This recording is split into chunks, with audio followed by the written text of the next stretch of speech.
various communities, but they always bring up examples of, well, isn't it just like Cheech and Chong or Margaret Cho, I think it's Margaret Cho, making fun of their own cultures? Well, there's a difference in most of us who are immigrants or children of immigrants, right? Our parents made a choice to come to this country and made a choice and some sort of realization that, hey, things may not be so good for so long, but I'm sure they'll be great eventually, especially if you chose to go to a small community versus one of our few true metropolitan and multicultural communities. Aboriginals never had a choice in the matter. There wasn't, hey, these people are coming, we should be prepared for the racism that can ensue. No, they were here already. So it's not, it is comparable that the racism goes through all ethnicities and stereotyping does, but in the context of Canada and what this can relate to Canada and the relationships between groups in Canada, the Aboriginal situation, as always, is much different than any other group because they're not an ethnic group. I want to play, I got to ask you, listening to that, and approaching making a documentary, did you worry about giving attention to this kind of stuff? I mean, here we are on national radio playing it and talking about it. Did I worry? Yes. I think I can't deny that more people would hear Brocket. Well, God, I hope more people hear Brocket 99 through the film. But the fact is, more people will be exposed to it. And I think there's something happened in my last film where I did film on East Indian stereotypes, or Can Indian, as I call myself. People are saying, well, some people are just going to be, we had a lot of Indians playing stereotype. And you're like, well, aren't you worried you're perpetuating the stereotype? Like, well, the stereotype exists. I'm not creating anything new. What I'm doing is putting it in a different situation and a different way of looking at it. I don't feel in this film or my last film I will create a racist attitude. I don't think that you go and listen to that tape and become a racist. That's why the tape's not very powerful to me. It's just a piece of medium. The power lies in the fact that there was an audience for it, an audience that understood the tape, understood the jokes, and laughed at it. Any piece of media is benign unless there's an audience. And what about the Canadian audience made them receptive to a tape that is very obviously prejudicial? I'm not denying any of the humor and the skill of parody at all. But to deny the racial nature or prejudicial nature of that is also to have a bias to one side. And I think that we should be open to the fact that this is something that we converse about because the tape is benign. It's us who allow these attitudes to grow, and it's us who have the attitudes that allow humor like this to be around. And what, the question we want to talk about this tape is, we talk about why is it funny, why do you like it, but eventually it just turns into, depending on your view, whether it's racist or if it's just humor, you start to defend a position about what's humor or what's racism.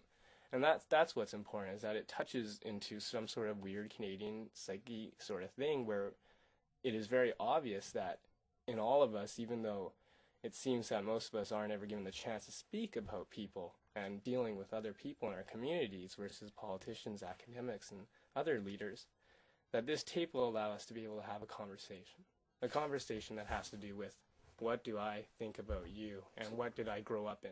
Let me ask you about those conversations. On your travels, what did you hear from people about Brocket 99? You traveled through Alberta. What are their impressions and memories of it? Well, we did travel through Alberta, BC, and Saskatchewan, but obviously the emphasis on Alberta. The impressions of the tape are, just what I said, there's the person who immediately sees, I wore a t-shirt around with Brocket 99 on it, just so people may know that. There's a brilliant device. You're walking around, just to let me describe it, you're walking around with a Brocket 99 t-shirt on. You don't necessarily, you're just seeing how people are going to react. Yeah. And people are pointing at it and remembering it and saying, I love that show, or I love that tape. Well, a lot of the premise for the film was based upon me. And if I ever saw a Brocket 99 movie or t-shirt or anything, what would I do?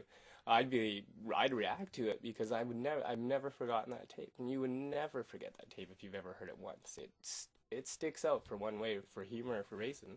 So people would react, if they reacted just to the shirt, they probably are reacting to, like, I can't believe you're wearing that shirt. I can't believe you're out in public at the Calgary Stampede with, God, over 10 days, 1 million people coming by of all types.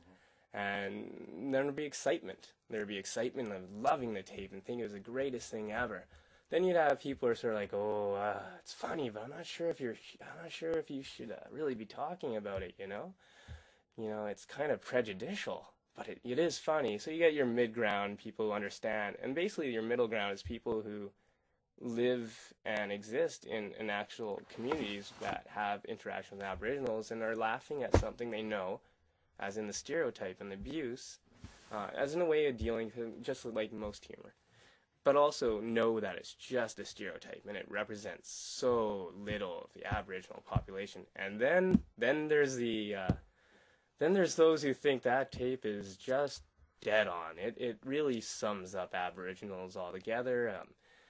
They are drunks, sexual abusers, and just altogether just a lower form of life in Canada. And this tape really is probably the best sort of representation of them out there. And that's a harsh view. And now your film hasn't been finished yet, but I've been privy to a demo version of it. And one of the characters that really stands out is Bryce. And he runs a Brocket 99 website, right? Yes. This is part of what he had to say. That's Bryce, who runs a Brocket 99 website right now. Nilesh, what do you think as you listen back to him? Bryce is a young man. I think that's something people should know. I think he's early 20s. Not that young. He's not that young, and you know, you got the situation where somebody in Lethbridge in that area grows up around probably more Aboriginals than a lot of other people in Canada. So I think he gets shunted to one side or the other, whether you think Aboriginals are a good part of the community or if you think they're I think he thinks they're a leech on the community, essentially. And, I'm not going to defend Bryce. I don't agree with his point of view. I think that he fails to think any deeper, and hiding under the veil of freedom of speech is just always when anybody has to have a discussion about something controversial, that's where they end up. And, you know, there's a famous quote, free speech doesn't mean being able to yell fire in a crowded theater. You know, it's the cry wolf. It's hard to talk, like, he's cut, like, that piece you heard is actually cut nicely. He says a lot stronger things about Aboriginals, but I think we should just look at Bryce as representative, I just don't want him to be a villain, because I think it took a lot of bravery to stand up for what you believe in, even if I don't believe it's right. It's part of the discussion because he's part of something that represents. We need to know. And he's certainly bold. And he's bold. But do you get how I think that racism, right? Racism isn't talked about in Canada very much, and it's hard to get racists to talk. We're very politically correct, and the idea that racism exists in the United States and doesn't exist in Canada, well, that's not true at all. We just have come up with a much more educated society who can avoid saying anything racist, but has never had to. See, there's the tolerance, what we always preach about Canada. We're a tolerant society. There's a difference between tolerance and acceptance.